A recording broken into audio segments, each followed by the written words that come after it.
ఆనాటి ముఖ్యమంత్రి గారికి లేకుండేనా? మా పాలమూరు బిడ్డలు చేసిన నేరమేంది? నీకు ఓట్లేసి ఎంపీగా గెలిపించడమేనా? నిన్ను నమ్మి ఆర్జీఎస్ ప్రాజెక్టు ఈ రోజుకు ఇప్పటికీ పూర్తి కాలేదు.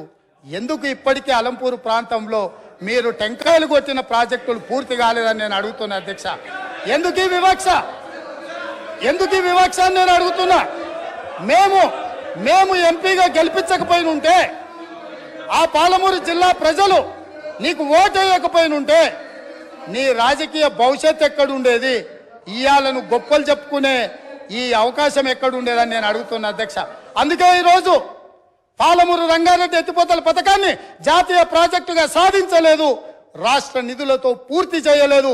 అందుకే ఈరోజు ప్రతిపక్షంలో ఉన్న మీకు మొట్టమొదట పాలమూరు జిల్లా ప్రజలు క్షమాపణ చెప్పి ఈ సభలో ప్రసంగాన్ని ప్రారంభించనుంటే నిజంగానే పాలమూరు ప్రజలు మిమ్మల్ని క్షమించి ఉండేవాళ్ళం. 2009-10లో కృష్ణానది ఉప్పొంగినప్పుడు, వరదలు వచ్చినప్పుడు, అలంపూరు ప్రాంతంలో కొట్టుకుపోయినప్పుడు అలంపూరు ప్రాంత ప్రజలకు మహబూబ్ నగర్ ఎంపీగా శాసనసభ ప్రతిపక్ష నాయకుడు కల్వకుంట్ల చంద్రశేఖరరావు గారు ఒక మాట ఇచ్చారు. ఈ ప్రాంతం నిండా మునిగిపోయింది, మీ ఇండ్లన్నీ కొట్టుకుపోయినాయి, మీకు ప్రభుత్వం ఇండ్లు ఇప్పించకపోతే బంజారాహిల్స్ నందినగర్లో ఉన్న నా ఇల్లు అమ్మి మీకు ఇల్లు కట్టిస్తా అన్నాడు. మేము ఆయన ఇల్లు నమ్మి కట్టించమని మేము అడుగుతలేము అధ్యక్ష. కానీ ప్రభుత్వం వచ్చిన 10 ఏళ్లలో నువ్వు కట్టిస్తాన్న డబుల్ బెడ్రూమ్ ఇండ్లు ఆ అలంపూరు ప్రాంతంలో మునిగిపోయిన పేదలకు కట్టించి ఉంటే ఈరోజు నీకు ఇక్కడ నిలబడి మాట్లాడే అధికారము, అవకాశం ఉంటుండే. ఇవాళ అలంపూరు ప్రాంతంలో కనీసం ఆ ఇండ్లైనా కట్టించని పరిస్థితి ఈరోజు దాపరించింది. అదేవిధంగా మా పొన్నం ప్రభాకర్ గారు తెలుసు, మిడ్మానేరు ముంపు బాధితులకు కొన్ని సంవత్సరాలుగా వాళ్ళు పోరాటం చేస్తున్నారు, ఆరాట పడుతున్నారు. ఈ రాష్ట్రానికి ముఖ్యమంత్రి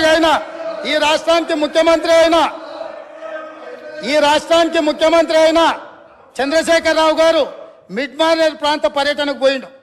ఏం మాట్లాడిండు? రాజన్న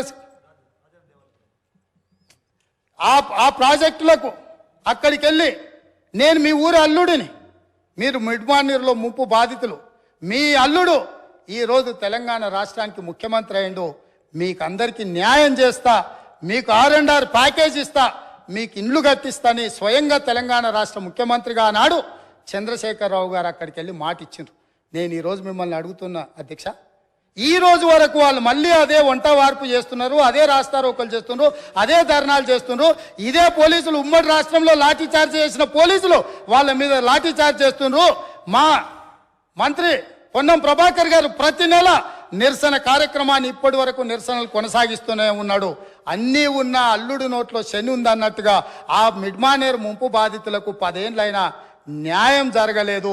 ఇది న్యాయమా? ఇదేనా ఈ రైతులను ఆదుకునేదని నేను అడుగుతున్నా అధ్యక్ష. అదేవిధంగా R&R ప్యాకేజీలో ఇల్లు కోల్పోయిన వాళ్లకు, పేదవాళ్లకు ఇండ్ల పట్టాలు ఇస్తారు అధ్యక్ష. ఆ ఇండ్ల పట్టాలు రాజ్యసభ సభ్యులు జోగిన్పల్లి సంతోష్ కుమార్ 250 గజాలు ఇండ్ల పట్ట వారి పేదోడి కింద పట్ట తీసుకున్నాడు అధ్యక్ష. పర్ క్యాపిటా పెంచి, పవర్ పెంచి, శుద్ధమైన నీళ్లు ప్రతి ఇంటికి నల్లాతో ఇచ్చి, ఇవన్నీ చేసి తెలంగాణ సాధించుకొచ్చి అష్ట కష్టాలు పడి గత 25 సంవత్సరాలుగా ఒక యజ్ఞంలాగా దీన్ని తీసుకొని పోతా ఉంటే కాంగ్రెస్ పార్టీ నాయకులు మాట్లాడతారు అధ్యక్ష. కేసీఆర్కి పిండం పెడతాం, ఇవన్నీ చేసినందుకు నాకు పిండం పెట్టాలా? ఈ తిప్పల పడ్డందుకు ఆ పిండం పెట్టాలా? మీ వల్ల కాని పని, మీ నాయకులు ఎంతరో మంది ఎన్ని చూపి పారిపోయినటువంటి తెలంగాణ ఉద్యమాన్ని నేను భుజానేసుకొని అనేక కష్టాలు పడి దీక్షలు చేసి చివరికి నా చావు మీద తెచ్చుకునేంత ప్రయత్నంలో తెలంగాణ తెచ్చిపెడితే మీకు పిండం పెడతామంటే ఎవరు హర్షిస్తారు అధ్యక్ష? ఇదేనా సంస్కారం? ఇదొక పద్ధతి, ఇదొక పార్టీ, దీనికో లెక్కన? చాలా బాధ కలుగుతుంది అధ్యక్ష, దుఃఖం వస్తుంది. ఎందుకంటే ఏందండి నాకు అర్థం కాదు. ఇది పూర్తి ఎటుపడతాడు నోరుంది కదా అని విచ్చలవిడిగా మీ పార్టీల నియంత్రణ లేకపోవచ్చండి, కానీ సంఘం చూస్తుంది కదా, సమాజం చూస్తుంది కదా.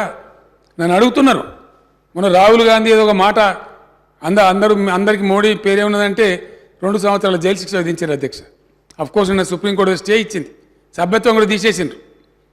మేము ఆ చర్యలు తీసుకోలేమానండి? మేము తీసుకోకపోదుమా? మీరు ఏదో స్వేచ్ఛ కావాలి, స్వేచ్ఛ ఇచ్చినాం, మేము చాలా లిబరల్గా ఉంటున్నాం, డెమోక్రాటిక్గా ఉంటున్నాం, అన్ని రకాలుగా బాగుంటున్నాం. లేకపోతే మీరు అట్లా మాట్లాడిన దానికి మీ తాట తీసే పరిస్థితి ఇష్యూ కాదు కదా గవర్నమెంట్ అనుకుంటే. కానీ మీరంతా ఆ విధంగా ఇష్టం వచ్చిన అడ్డగోలు మాట్లాడినా మేము సంయమనం పాటిస్తున్నాం. మేము ఇది పోలీసులు ఉసుగొల్పుతలేం. ప్రజలే తీర్పు చెప్తారు రేపు పొద్దున అనే ఉద్దేశంతో మేము ముందుకు పోతా ఉన్నాం. కానీ బాధ మాత్రం కలుగుతుంది అధ్యక్ష. ఎక్కడ ఏం చేయని వాళ్ళు తెలంగాణ ఉద్యమం జరుగుతున్న దాని మీదకి తుపాకులు తీసుకొని పోయిన వాళ్ళు మాట్లాడతారు అధ్యక్ష. ఇలా రెండు పార్టీల అధ్యక్షులు అధ్యక్ష. కాంగ్రెస్ పార్టీ అధ్యక్షుడేమో రైఫిల్ తీసుకొని పోయిండు కరీంనగర్ జిల్లాకు, ఇంకో పార్టీ అధ్యక్షుడేమో అందరు రాజీనామా చేస్తుంటే ఆయన ఒక్కడు మాత్రం రాజీనామా చేయకుండా అమెరికాకు వారిపోయింది అధ్యక్ష.